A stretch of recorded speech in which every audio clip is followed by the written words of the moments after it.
If the Quran was perfectly preserved, why do multiple Qira'ats still exist? Muslims often claim that the Quran has been perfectly preserved, word for word, letter for letter, since the time of Muhammad.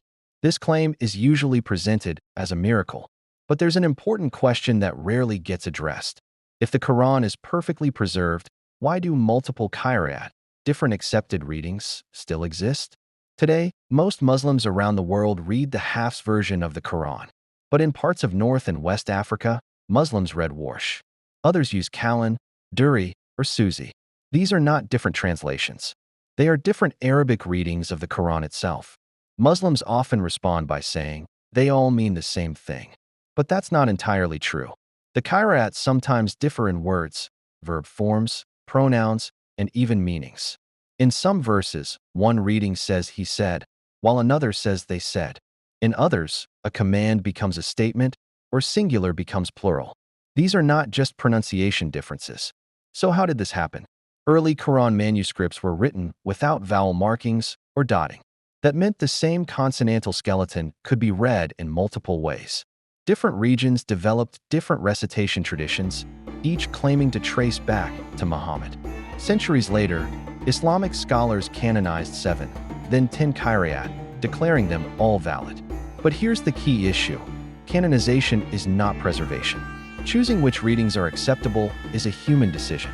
If Allah preserved one perfect Quran, why were multiple readings allowed to survive? Why wasn't one clear, unambiguous text preserved from the beginning? Some Muslims argue that Allah revealed the Quran in multiple modes, known as araf. But Islamic sources themselves disagree on what araf even means. Appealing to an undefined concept does not solve the problem. It highlights it. Even more telling is this. Most Muslims believe only one Quran exists, yet they have never compared Hafs and Warsh side by side. When they do, the differences are undeniable. Similar does not mean identical. Contrast this with the claim often repeated in Dawah. Every Quran in the world is exactly the same. That statement is simply false.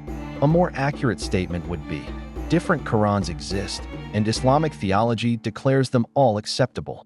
That is a theological solution to a historical problem. So the question isn't whether the Qira'at are similar. They are. The real question is this.